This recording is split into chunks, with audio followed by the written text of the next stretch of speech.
कहीं सत्संग में आना है, कहीं जाना है, उनको मोबाइल पकड़ा देते हैं और अपने काम पूरे कर लेते हैं।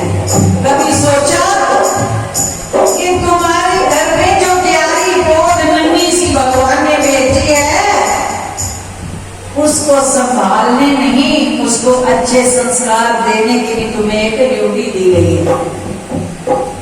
पहले क्या होता था, माता लोग छोटे बच्चे होते थे 2-3, एक को कंधे लगा लेते, एक को उंगली पकड़ते और सवेरे मंदिर में जाकर के आरती में खड़े होते।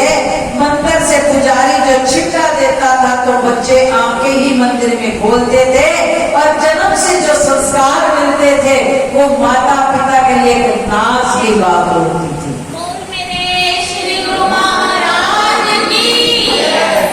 क्योंकि प्रेमियों, आज के युग में देखते हैं घर परिवार के अंदर बच्चे क्या है, माता पिता की सबसे बड़ी दौलत है। अगर उनको अच्छे संस्कार मिल गए, माता पिता का जन्म संवर गया। और संस्कार देने किसने है? हमने। हमारे में होंगे तो बच्चों को देंगे। हमारे अंदर नींद त्याग कर प्रातः काल गुरु दरबार की आरती को लेने का शौक होगा तो हमें पता होगा कि प्रातः काल की आरती में सतगुरु साकार बैठे हैं और हमारी मुलाकात होती है, बातचीत होती है। उस आनंद की जब तुम्हें उपलब्धि होगी, प्राप्ति होगी, तो जरूर इच्छा करेगी जो तुम्हारा प्यारा है उसे भी ये चीज हासिल। जब स्वयं को इस आनंद का नहीं पता तो बच्चों को भी टाइम पास के लिए ज्ञान नहीं कि आज की नन्ही क्यारी में जितनी संभाल कर लोगे वही तो एक सुंदर पौधा और वृक्ष बनता है। जो क्यारी को नहीं संभालते फल की उम्मीद न रखो।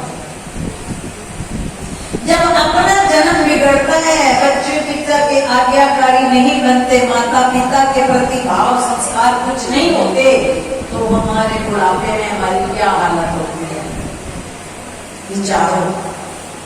लेकिन दोष उनका नहीं, हमने ना कमाई की और ना फल खाया।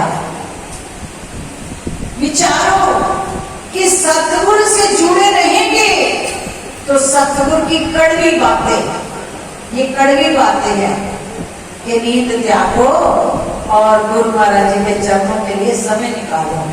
हम नींद त्यागेंगे तो बच्चों को भी दे पाएंगे शिक्षा के। बच्चे सवेरे उठो, चाहे प्यार से, दुलार से, कितनी मीठी बातों से हम बच्चों को आदत डाल ही लेंगे। लेकिन स्वयं में त्याग नहीं तो दूसरे को त्याग कैसे मिलेगा? प्रेमियों विचारे उम्मीद रखते हैं कि मेरे बड़े बुजुर्ग मेरे बुढ़ापे में मेरे बच्चे मेरी सेवा करें, और हम कितनी करते हैं इसकी खबर पता। ये फसल कौन सी है, ये जन्म कौन सा है? कर्म भूमि। करना है तो पाना भी है। किसी ने भी काटनी हमारी फसल, भूल जाओ। किसी ने भी हमारा हिस्सा नहीं बांटना, बीज हमने डाला तो हमें खाना पड़ेगा। भक्ति का बीज है, सेवा सिमरन का बीज है, धर्म की शिक्षा है, बड़े बुजुर्गों के प्रति प्रेम और सहानुभूति और दया धर्म है। तो कहने की जरूरत नहीं है, कुदरत तुम्हारे आगे बच्चों के अंदर वो संस्कार डाल ही देगी। कहते वो बड़े भाग्यशाली बच्चे होते हैं जिनके घर में बुजुर्ग होते हैं और उन्हें बुजुर्गों की सेवा का मौका मिलता है। कैसे? शायद पहले भी कथा में सुनाया हो कि जिस वक्त द्रौपदी को अर्जुन के वध का भीष्म पितामह की सामने घोषणा भीष्म पितामह से करा दी कि अर्जुन का कल संध्या तक वध होके छोड़ना, तो ऐसी प्रतिज्ञा भीष्म पितामह से क्यों करवाई? क्योंकि पता था कि वरदान मिला हुआ, इनकी बात झूठी नहीं होनी। तो इसलिए पितामह के मुंह से कहलवाया कि कल संध्या तक अर्जुन का वध करके छोड़ना है। अब इस युद्ध समाप्ति हुई शाम को, तो सभी चिंता में डूबे हुए पांडव किनारे पर सरयू के। भगवान कृष्ण आदि आपको उठे, देखने आए कि अर्जुन का क्या हाल है देखो। जब आए तो क्या देखा, सारे पांडव चिंता में बैठे जाग रहे हैं। और आगे बढ़े तो क्या लगे, पार्थ का अर्जुन का है, पांडवों से पूछा, क्या लगे आगे। वो आगे गए तो सारे जो जाग रहे थे, अर्जुन बुढ़ापे मार के सो रहा था। और जब अर्जुन को इतनी गहरी निद्रा में भगवान ने देखा तो कहते, पार्थ उठो, उठे, आपने कल घोषणा नहीं सुनी, युद्ध में सुनी है प्रभु, घोषणा में ये नहीं सुना कि कल संध्या तक वध करना है अर्जुन ने, सुना प्रभु। जिसे ये पता लग जाए कल मेरा वध है, उसे नींद आती है। तो अर्जुन क्या कहता, प्रभु जिसकी चिंता में आप जागे वो निश्चिंत होकर क्यों नहीं सोएगा। बोलो जयकारा।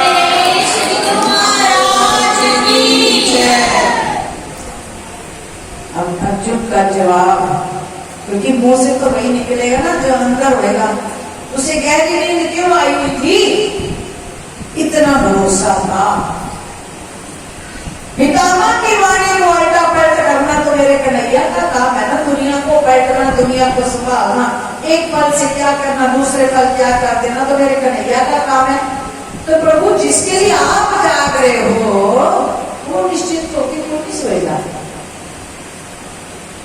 प्रभु मत रहे, प्रेम की, भरोसे की जंजीर में क्या किया, उठे चल पड़े, द्रौपदी के पास आए और द्रौपदी को घूंघट निकलवाया। जहां पितामह तंबू में बैठे पाठ पे थे, ध्यान में सुबह प्रातः काल, द्रौपदी को कहने लगे कि मेरे साथ आजा, घूंघट निकाले, कोई तुझे देखे ना। लेके चल पड़े तो पैरों में द्रौपदी के खड़ाऊ थी, तो उसकी आवाज आई खटखट थी। तो कहने लगे रुक जा द्रौपदी, खड़ाऊ उतार दे। द्रौपदी ने खड़ाऊ उतारी और त्रिलोकीनाथ ने भगत की खड़ाऊ अपनी बगल में ले ली। जिनके चरणों की सेवा रिद्धियां सिद्धियां कुदरत करती है, वो भगत के चरणों की सेवा।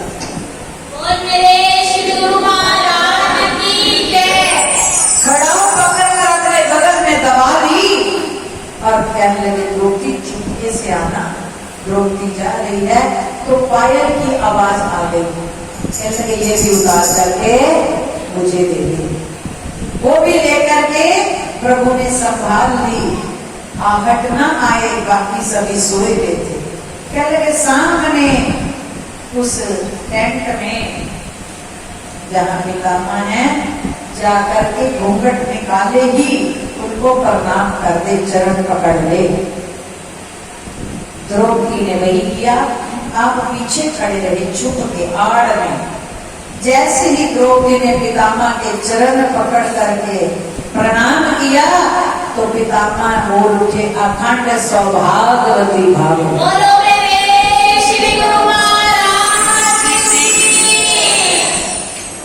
अब पितामह ने जैसे ही कह दिया अखंड सौभाग्यवती भव, शाम को तो पितामह ही पद की घोषणा कर रहा है, पर जब सुबह अमृत वेला में पहला वचन उस दिन का क्या ले लिया कि द्रौपदी के सुहाग का उसे आशीर्वाद मिल गया। तो कहने लगे घूंघट उतार दे, पीछे से इशारा करते हैं द्रौपदी मुख से घूंघट उतार दे। जब द्रौपदी मुख से पल्ला हटाती है तो पितामह देखते ही तो द्रौपदी है, उन्होंने तो दुर्योधन की पत्नी समझी थी, निकल आई अर्जुन की। कहने लगे जरूर तेरे साथ छलिया है। पितामह कहने लगे जरूर तेरे साथ छलिया आया है। तो ऐसे नहीं कहा जाता,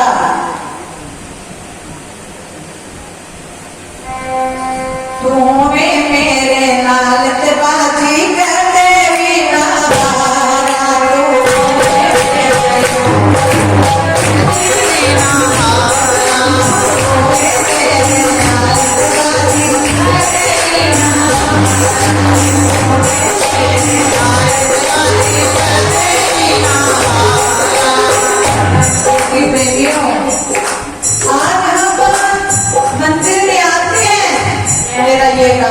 भगवान जी, मेरा ये कभी कहा कि मुझे कुछ नहीं चाहिए, मुझे केवल तू चाहिए, लेकिन माँ